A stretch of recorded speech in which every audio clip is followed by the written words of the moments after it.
Bienvenue à tous dans ce nouveau numéro de Direct Grand Débat. Le plaisir est tellement grand que de vous savoir très nombreux. Vous nous suivez à travers le monde via Canal+, au 356 et sur d'autres plateformes numériques. Les grandes figures sont reçues dans ce magazine direct. Vous nous suivez en tête de Kinshasa. Grand parce que nous recevons les grandes figures qui commentent, qui critiquent, qui analysent et qui débattent même à la limite des grandes questions qui font l'actualité au pays, en RDC bien sûr. Et ce jour, nous avons l'honneur de recevoir l'une de ces grandes figures, Adolphe Amissi Makutano. Il est député national élu de la Funa à Kinshasa. Il est également président de la Ligue de jeunes de l'UDPS Tshisekedi, le parti politique au pouvoir. Il est avec nous. Bienvenue, monsieur Adolphe Amissi Makutano.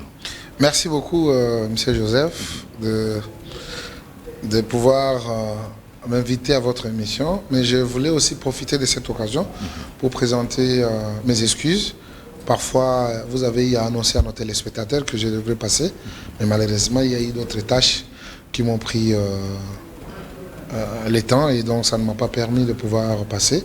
Mais aujourd'hui, même si il pleuvine, je me suis dit je dois passer pour répondre et surtout payer ma dette qui est cette communion entre vous et moi, ensemble avec nos téléspectateurs. C'est à nous de vous remercier pour votre disponibilité à chaque fois qu'on a besoin de vous, sauf imprévu. Merci.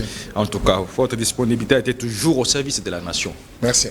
Alors, Adolphe Amissi Makutano, il est cette figure aujourd'hui à Kinshasa, la Funa, a jeté son dévolu sur vous, député national, mais entre-temps, vous êtes président de la Ligue de jeunes de l'UDPS Tshisekedi. Lourde charge doublement. J'aime travailler pour ma nation et pour mon peuple. Et alors, ces bras de fer, comment vous qualifiez de ceci un bras de fer, un incident ou une guerre entre l'Église catholique et l'UDPS?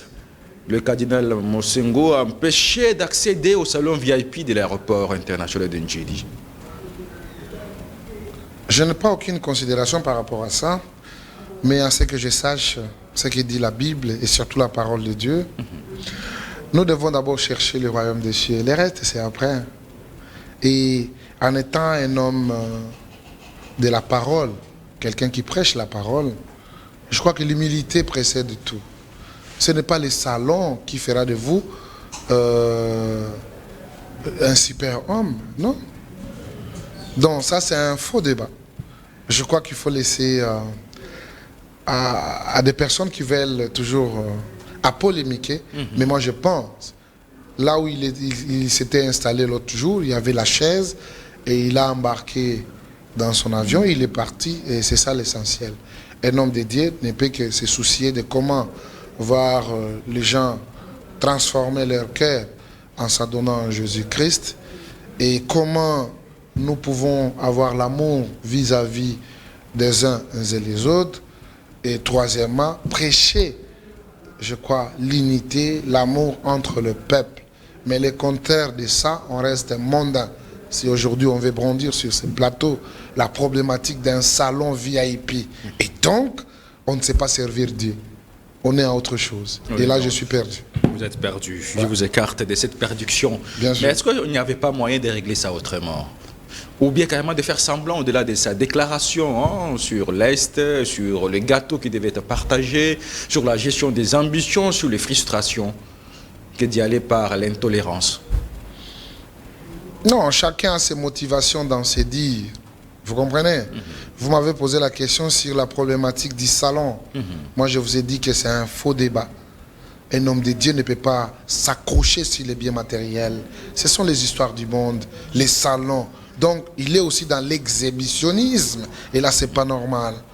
D'ailleurs, il faut être là où il y a la population. Je vous dis, monsieur Joseph, vous êtes historien du présent. Allez demander à l'aéroport de Ndjili.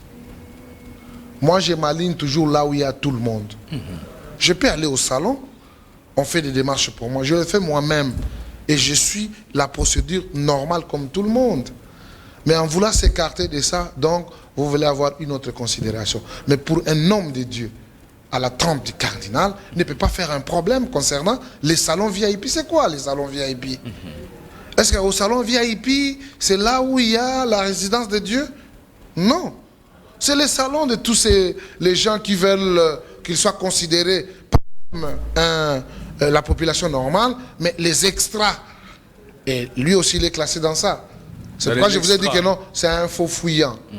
Et quand on veut aller plus loin dans les dire, non, le partage des gâteaux. Mais qui oublie que la gestion, c'est toujours le partage? Nous sommes allés aux élections. Alors, dans les 25 700 candidats, on devait avoir 25 700 candidats, on devait avoir 25 700 députés. Mais il y a eu quand même une sélection. Les gens se sont battus. Et après avoir assisté à ces jets-là purement démocratiques, il y a quand même ceux qui sont élus. Alors, ceux qui sont élus, ils ont la charge derrière eux de la population congolaise. C'est à eux, la population va demander de rendre les comptes. OK?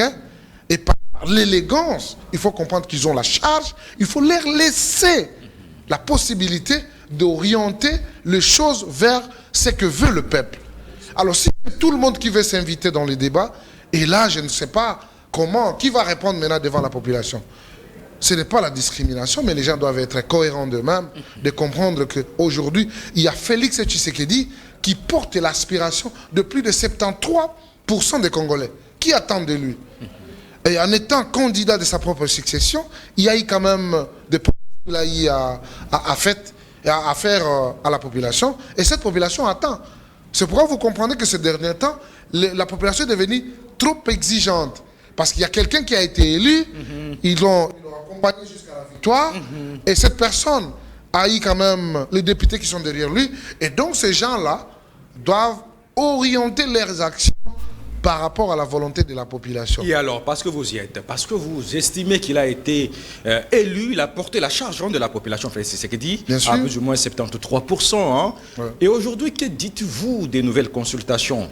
Nous changeons de chapitre, de nouvelles consultations initiées par la Première ministre, Judith Toulouka.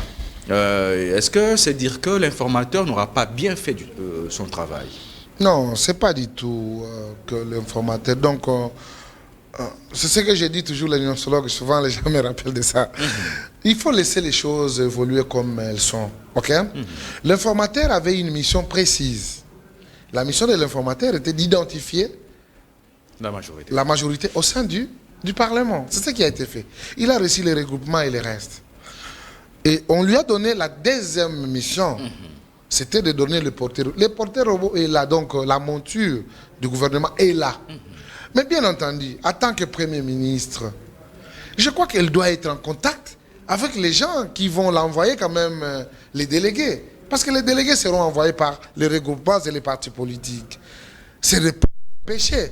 Mais ce que moi je peux demander, c'est que cela ne puisse pas prendre encore beaucoup de temps, parce que ça a été déjà fait par l'informateur formateur. Exact. Et donc... elle est venue justement pour concrétiser ce qui est reconnu dans l'article 78 de la Constitution, c'est-à-dire la Première ministre est là, et donc qu'elle compose le gouvernement, mais dire que c'est de trop, je dis non. C'est juste dans la procédure normale. Et pourtant, Adolphe Amissi Makutano, vous estimez que la population qui a porté son choix sur Félix Tshisekedi comprendrait les choses de cette oreille-là, vu les temps? Non, elle peut depuis la prestation de serment de Félix Tshisekedi, l'informateur en formateur, est-ce que la population a encore cette âme-là de comprendre les choses comme vous, les politiques? Non, elle peut comprendre si on l'explique calmement, elle comprendra. Ce n'est pas la faute à Félix Tshisekedi, ce n'est pas aussi la faute à l'informateur, formateur ou au Premier ministre. C'est les textes de notre pays qui font à ce que nous puissions suivre les étapes. Nous ne sommes pas comme les autres pays. J'ai aimé un discours après la rencontre avec la Première ministre. Il y a un homme politique qui a dit la réalité congolaise n'est pas la réalité de partout ailleurs. C'est notre réalité à nous. Non.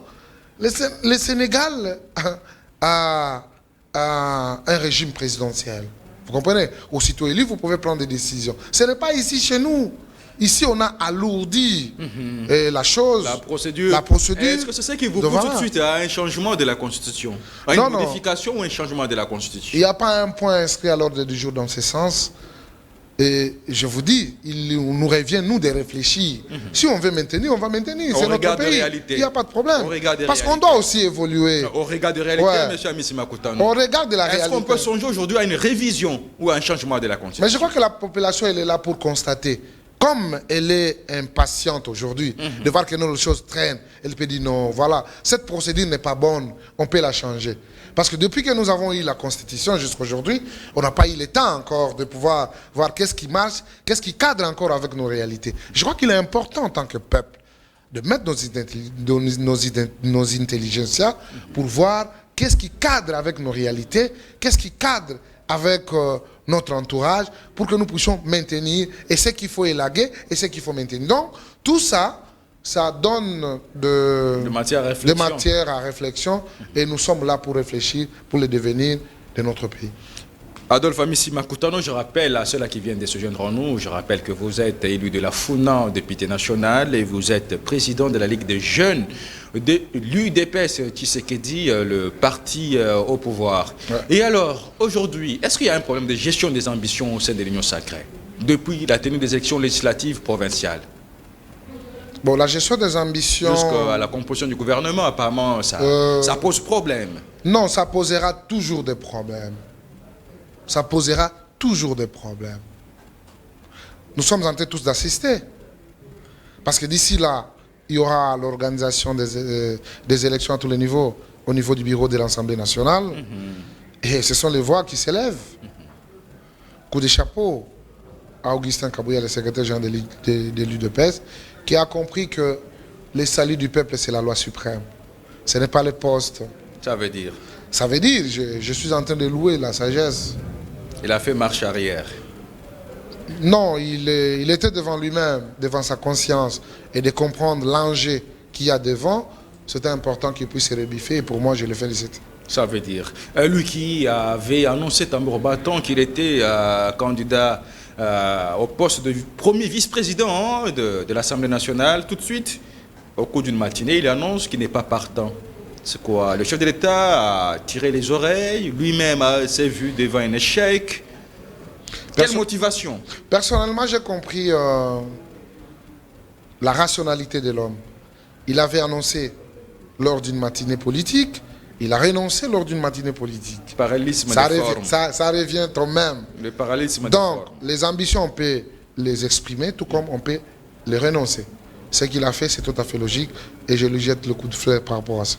Et alors, parce que lui a renoncé, que représente aujourd'hui l'UDPS dans la course au bureau définitif de l'Assemblée nationale? Mais l'UDPS reste toujours la première force de la République démocratique du Congo, quel que soit au niveau de l'Assemblée nationale, quel que soit au niveau des institutions. Et donc, nous allons privilégier peut-être le vivre ensemble dans la politique pour laisser ce qui pouvait nous revenir de droit aux autres formations politiques. Mais eux aussi doivent comprendre que l'UDPS étant un grand esprit, eux aussi, ils doivent emboîter les pas. Nous avons laissé ce qui nous revient en donnant aux autres, et les autres aussi doivent emboîter les pas pour qu'ils suivent le modèle de l'UDPS. Revenons un peu au gouvernement. Je me trouve devant un Adolphe Amissi que je n'ai jamais découvert sous plusieurs facettes. Hein. On va revenir. Vous avez cédé ce qui vous revenait de droit. Ouais. On va revenir sur ça. Mais maintenant, parlons un peu du gouvernement. La taille, la réduction du train de vie. La Première ministre a reçu Vital Kamerhe, Modeste Bahati. L'un comme l'autre, celui-ci dit qu'il faut réduire les trains. Mais l'autre, la taille, l'autre dit qu'il faut revoir le gouvernement à la taille de la RDC, Vital Kamerhe. Ça veut dire quoi? On ne peut pas plaire aux gens. Nous devons regarder notre vérité et notre réalité en face. Quand les gens disent réduction des trains de vie, bon, je ne comprends pas les trains de vie, de quoi? Ce que nous devons marteler et le combat que nous devons mener tous, c'est d'abord le non aux antivaleurs, les détourneurs de deniers publics. J'ai suivi le professeur Luzolo Bambi qui tient mordicus en disant ces 15 millions sont toujours permanents là, sont toujours détournés chaque année. Dans un circuit. Dans un circuit. Mobilisons les recettes et décourageons les détournements. Simple. Nous ne pouvons pas vivre dans un dans un autre milieu à part la République démocratique du Congo. Nous avons nos réalités. Quand on dit il faut réduire les trains de vie des institutions, il y a beaucoup qui martèlent sur le député, mon frère. Mais depuis que je suis à l'Assemblée nationale, je me demande, un député touche combien? On parle de 33 000. C'est faux. De 21 000 à 33 000 $. C'est faux. Le salaire d'un député, c'est ce qu'on nous a dit, parce que je n'ai pas encore palpé. C'est 15 millions de francs congolais. Et pour vous, ce qui est dit, c'est de l'intox. Oui, oui. Et souvent, c'est mené de par... 21 000 $ à 33 000 $. C'est mené souvent par nos amis qui n'ont pas été élus. Parce que moi, je voulais un peu comprendre ça. Même les 21 000 dont vous faites allusion. Je voulais savoir, où est les 21 000? Je n'ai encore rien vu devant moi. Donc, il y a de l'intox. Il y a des gens qui sont justement payés pour vilipender un peu une mauvaise information.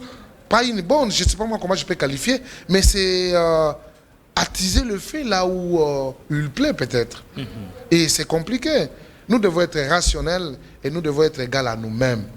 Ce qui revient de droit pour un député, on peut le payer. Mais si c'est exorbitant, nous-mêmes, en tant que le représentant, les envoyés de la population, qu'on puisse amener un débat démocratique au vu et aussi de tout le monde pour dire, voilà ce que nous touchons. Étant donné que c'est considéré que c'est de trop, on peut réduire à autant. Mais jusqu'à aujourd'hui, Joseph, je vous dis, je n'ai jamais touché les salaires qu'on nous paie au niveau de l'Assemblée. On nous dit seulement que non, ça sera 15 millions. 15 millions! Alors, si nous transformons les 15 millions en dollars, c'est parti pour la gloire. Et désormais, aujourd'hui, depuis que nous sommes devenus députés... Alors, pour vous, aujourd'hui, les débats autour de la réduction du train de vie des institutions et de la taille du gouvernement, c'est un faux débat. C'est un faux débat. La RDC, c'est un pays qui mérite plus que 45 ministres dans un gouvernement, selon vous. Mais nous avons... Un pays continent. Nous avons 145 territoires. On veut la réduction de la taille, bien sûr, si cela s'avère vrai. Mais par rapport à nos réalités, on ne veut pas avoir un gouvernement qui va nous engendrer des problèmes entre nous. Pour dire les gens de tel coin ne sont pas représentés, les gens de tel coin ne sont pas représentés. La géopolitique. Non. On doit faire quelque chose à un nombre très élevé, mais il faut que ce soit un gouvernement où tout le monde se retrouve. Alors aujourd'hui, où tout le monde va se retrouver, parce que vous, je vous prends sur votre double casquette. Vous êtes président de la Ligue de jeunes de l'UDPS, Tshisekedi. Ouais. Qu'en est-il de la jeunesse? Va-t-elle se retrouver au sein de ce gouvernement? Mais le président de la République vient de donner un contenu sur l'article 14 de la Constitution, sur la représentativité de la femme. On avait eu la femme au ministère de l'économie. On a eu la femme au ministère de l'Environnement. On a eu la femme au ministère du Plan. Il y a la femme, personne vivant avec l'handicap. Nous avons la femme à la Banque centrale. Et aujourd'hui, nous avons encore la femme... Premier ministre. La femme, elle est valablement servie. La jeunesse maintenant. Mais nous revenons aussi au président, au premier d'entre nous, pour lui rappeler que dans ses discours, il fait l'apogée de la femme et de la jeunesse. La jeunesse, ce n'est pas seulement le ministère de la jeunesse, non. La jeunesse doit aussi jouer un rôle important. Comme nous avons la femme comme Premier ministre, on veut avoir aussi un jeune, pourquoi pas ministre de la Défense, ministre de l'Intérieur, ministre des Finances, ministre des Infrastructures. Bref, voilà. La promotion, c'est de la jeunesse. Donc, la promotion aussi de la jeunesse. Et surtout cette jeunesse qui a encore le sang chaud, qui a cette conscience de pouvoir donner le meilleur d'elle. Cette jeunesse qui veut vraiment marquer les temps. Parce qu'on dit toujours, chaque génération sur cette terre a une histoire. Il revient à la jeunesse de la trahir, de l'accomplir. Mais pour nous, nous avons une histoire parce que nous nous sommes battus dans ce pays. Nous avons changé le paradigme parce que les gens pouvaient peut-être accéder au pouvoir par les armes, étant donné que celui qui était venu par les armes, mais la démocratie a primé par la détermination de la jeunesse.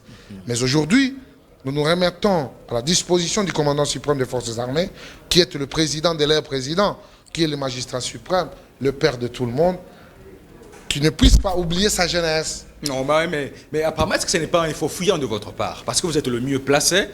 Vous, Adolphe Amisima Koutano, le président national, je dis bien président national, pas provincial, hein, national de la Ligue de jeunes de l'UDPS, c'est ce que ça veut dire, que la bouche autorisée de la jeunesse de l'UDPS, c'est ce qui dit sur vous, aux côtés du secrétaire général qui a été informateur, formateur, aujourd'hui, entre guillemets, hein, ça c'est murmure, il est les bras droits du chef de l'État. Là, il n'y a pas un débat. Qui peut attendre la jeunesse? Non, parce qu'apparemment, vous jetez l'éponge sur le chef de l'État. Exactement. Mais est-ce que vous avez initié des démarches au nom de cette commission de la gestion des ambitions au sein du parti? Comment vous privilégiez la jeunesse dans les différents dossiers déposés dans cette commission? Bon, la jeunesse ne peut pas être une jeunesse égoïste. OK? Et la personne avec qui on est dans une parfaite collaboration, qui est le secrétaire général, il a toujours été attentif pour les problématiques qui concernent la jeunesse. Et je n'en doute pas qu'il puisse amener ces plaidoiries de la jeunesse auprès du président de la République. Ça, c'est tout à fait normal. Mais cela n'empêche que si, à travers vos ondes, à travers votre média, que le président puisse tomber sur cette émission, qu'il nous suive, il ne m'est pas interdit de pouvoir lui adresser un mot en tant que sa jeunesse. Ce n'est pas seulement la jeunesse de l'UDPS, c'est la jeunesse de la République démocratique du Congo dans son ensemble. Donc je parle au nom de la jeunesse du Congo, pas la jeunesse du parti seulement. Non, nous sommes les représentants de la jeunesse, nous pouvons parler au nom de cette jeunesse, mais c'est toute la jeunesse qui va se retrouver. Que ce soit la jeunesse de l'opposition, que ce soit de la majorité ou de la société civile, nous sommes les représentants et nous parlons à leur nom. Amisima Koutano, bravo pour ce discours. Hein? Merci. Un peu patriotique, un peu nationaliste, un peu rassembleur. Hein? Je l'ai toujours été, très patriote. Et alors aujourd'hui, le gouvernement que l'on attend, est-ce que vous avez peut-être le profil de ceux-là qui peuvent faire partie pour ces seconds mandats, et le dernier, hein, en termes de la constitution de Félix Tshisekedi?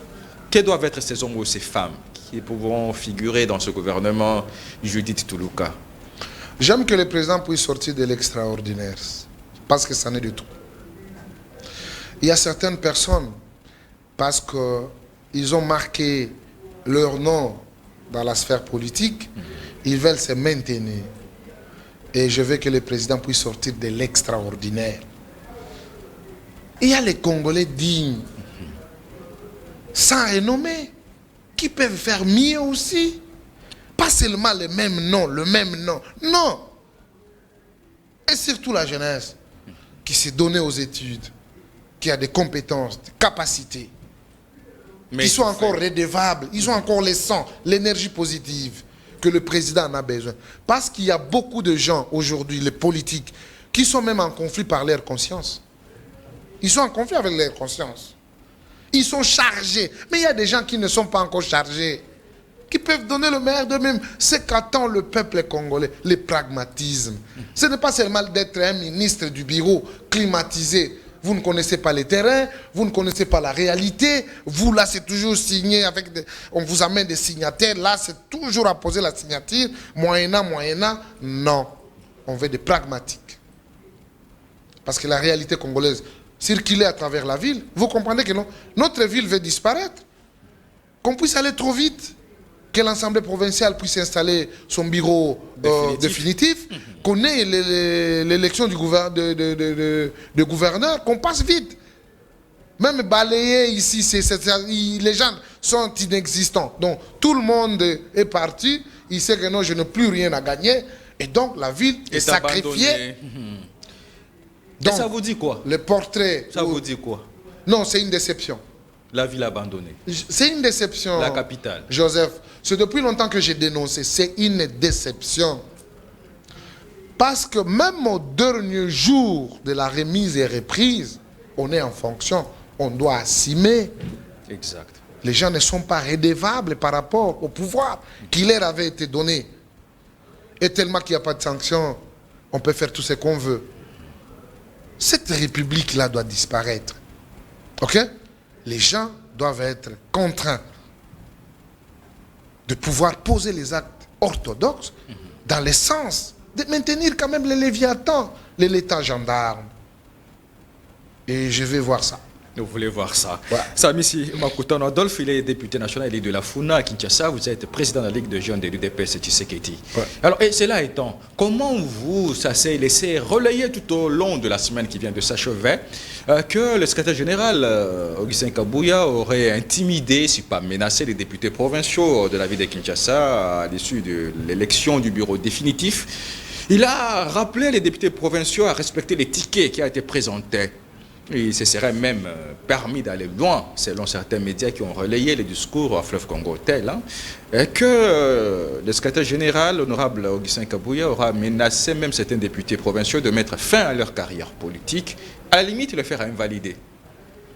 Même avec un soupçon de corruption, si jamais le ticket présenté ne passe pas.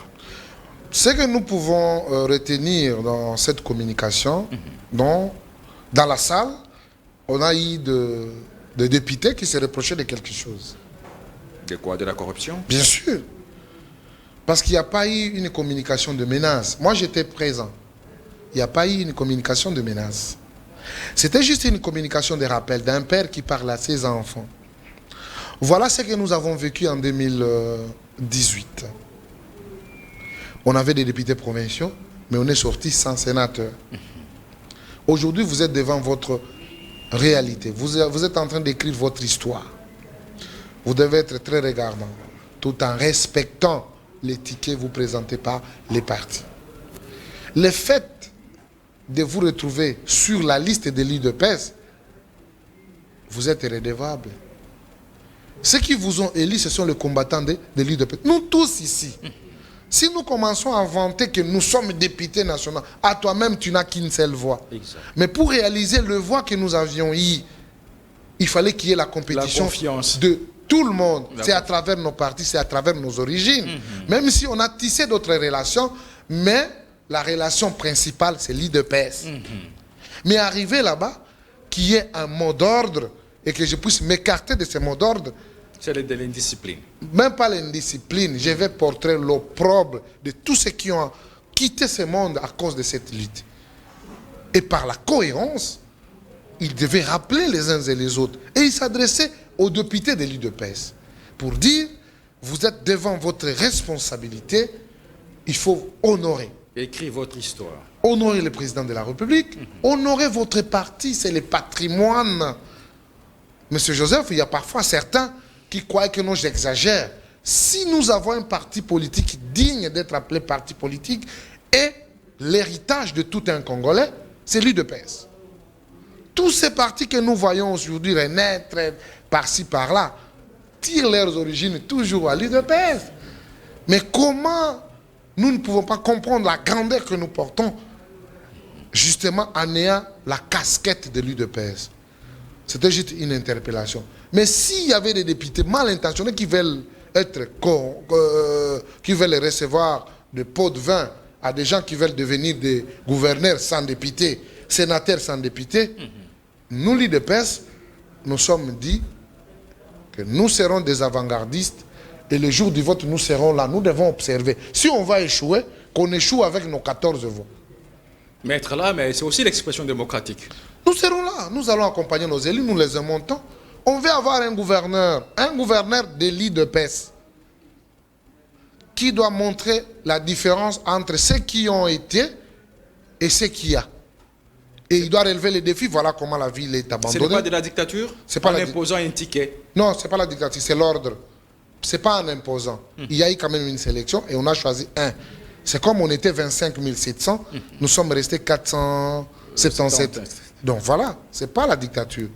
C'est ça, ce n'est pas tout le monde qui devait être candidat, mais c'est lui qui est porté par les partis. Même si vous étiez candidat, il faut le soutenir parce que c'est les partis qui vont gagner. Alors, Adolphe Amissimakutano, est-ce qu'on ne revient pas à un système que vous avez décrié hier sur Kabila, qui était un système de mot d'ordre? Non, ce n'est pas un mot d'ordre. Il n'a pas été choisi seulement, non. Il y a eu quand même les critères qui ont été mis sur table et que nous tous, nous avons observé derrière notre organe qui est la CEP. Et là, d'ailleurs, nous devons comprendre qu'il y a un ticket. Il y a l'UDPS, il y a aussi le MLC. Le MLC a fait son choix, qu'il a approché au choix de l'UDPS, qui fait un ticket. Mais c'est dans l'ordre qu'on peut organiser les choses. Et bien entendu, ce qui a été opéré comme choix, nous respectons et nous disons c'est ça le choix du parti. Nous tous nous liguons derrière ces choix-là.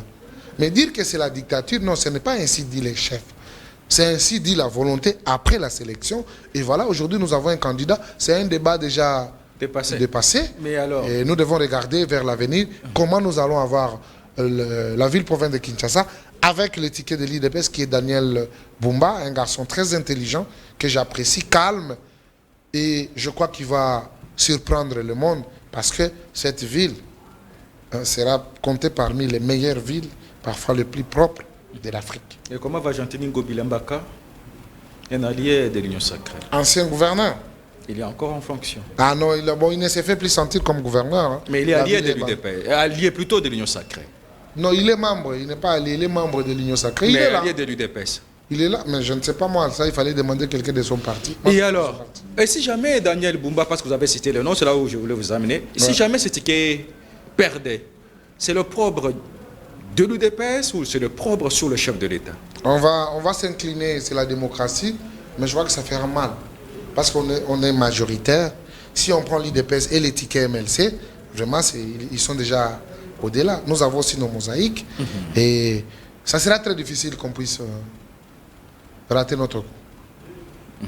Tout est ficelé, donc Daniel Bumba, gouverneur de la ville-province de Kinshasa. Tout est ficelé. Il n'y a pas de souci. Vous avez mis les députés provinciaux en confiance de la ville de Kinshasa? Oui, ce sont nos collègues. Je sais leur capacité, justement, de pouvoir en dire dans toutes les circonstances. Et pour l'instant, ils vont amener le meilleur d'eux-mêmes. Ce que moi j'appelle les énergies positives pour que l'IDPS puisse gagner. Et donc pour ça, il n'y a pas de débat. Ils vont respecter le mot d'ordre. Et ce sont eux d'ailleurs, parce qu'avec l'Assemblée provinciale, ils seront là pour contrôler le gouvernement provincial. Et donc il n'y aura pas de souci. Tout est entre leurs mains. Et qu'est-ce que vous attendez de ces tickets, Daniel Bumba, pour la ville de Kinshasa? Les grands défis, par exemple? Mais ils doivent se mettre au travail. Ce n'est pas un cadeau. Ils doivent se mettre au travail. Ce n'est pas le fait d'être choisi par l'IDPS vous donne le carnet blanc. Non.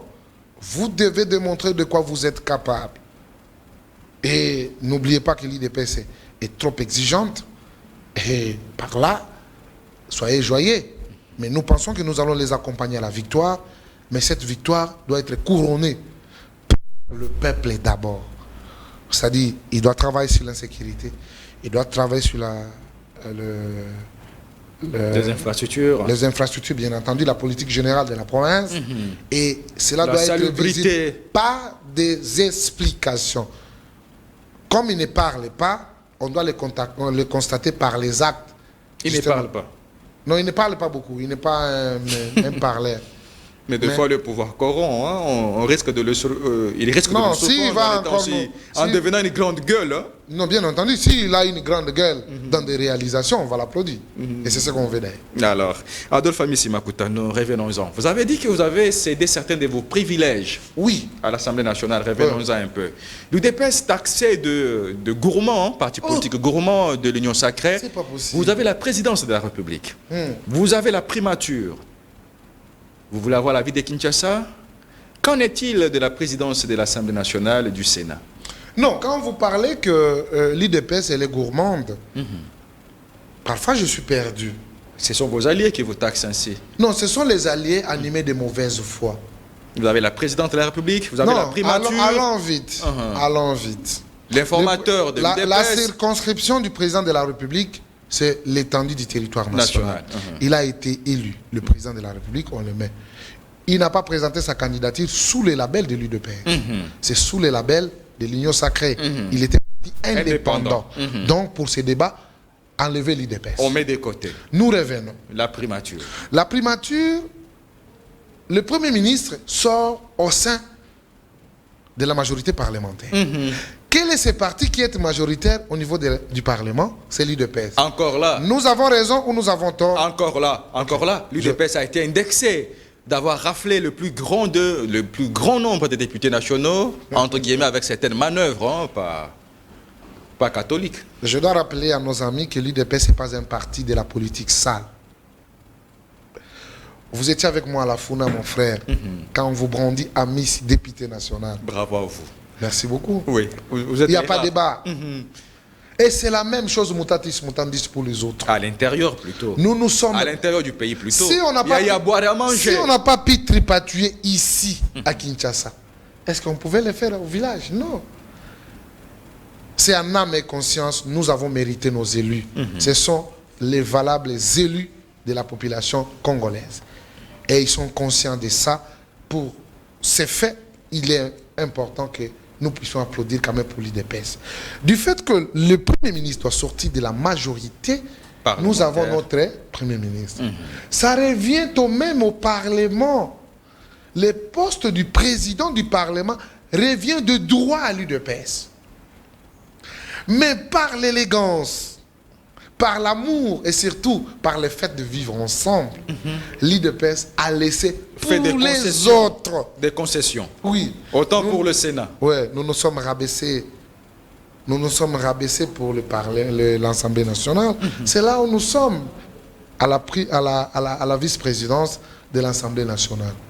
Alors, les postes évitent que les candidatures s'annoncent, mais j'aimerais qu'on puisse quand même privilégier les jeunes, nos vieux.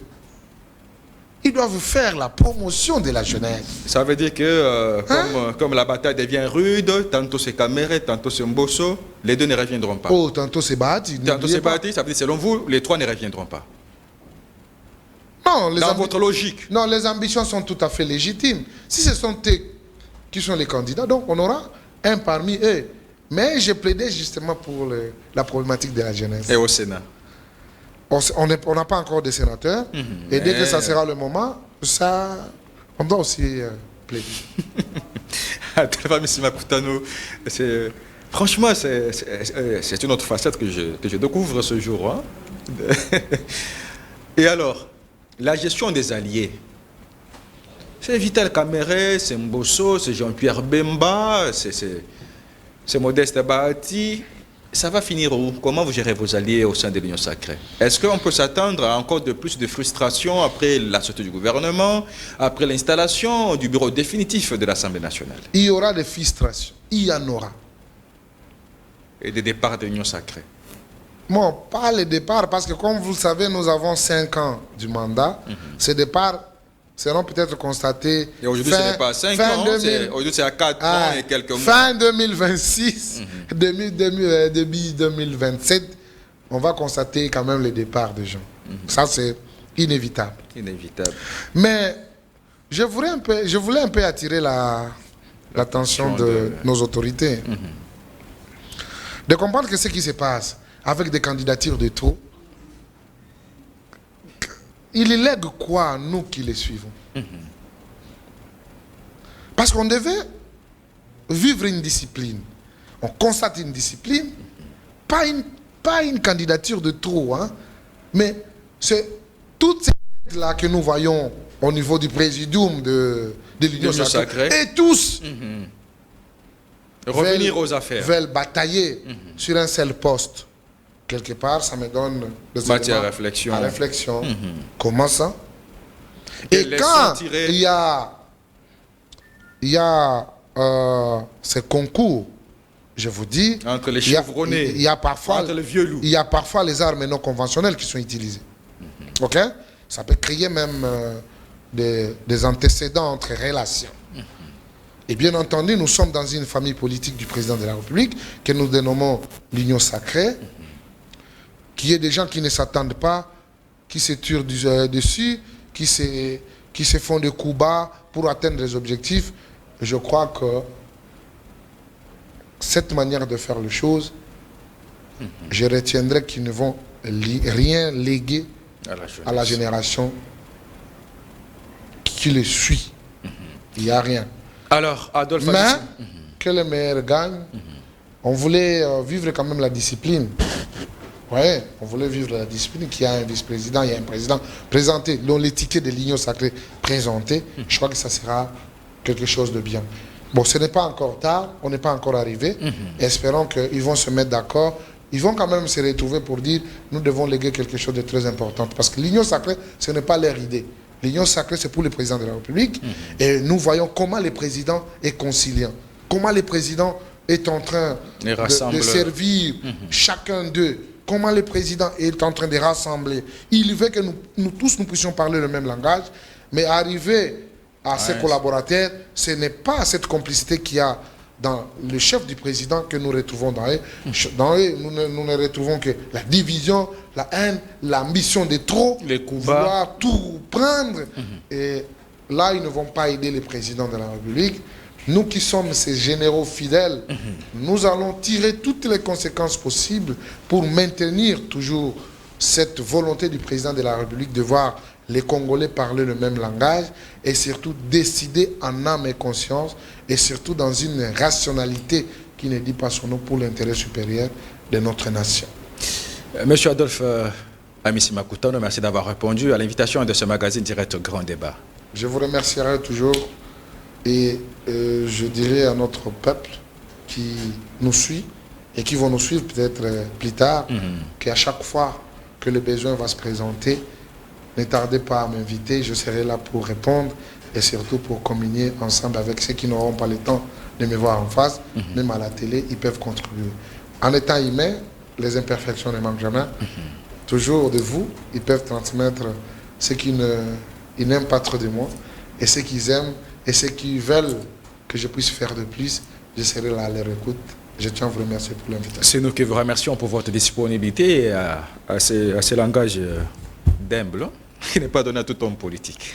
Non, nous sommes... À chaque fois que nous chambardons vos programmes, vous êtes disposés. Merci d'avoir répondu à cette invitation. C'est la fin de ce magazine Direct Grand Débat qui a reçu ce jour M. Adolphe Amissi Makutano. Il est élu député national de la Funa à Kinshasa. Il est président de la Ligue de jeunes de l'UDPS Tshisekedi du parti au pouvoir. Le prochain invité, c'est vous, à chacun et à vous tous. Excellente suite de nos programmes et à plus tard.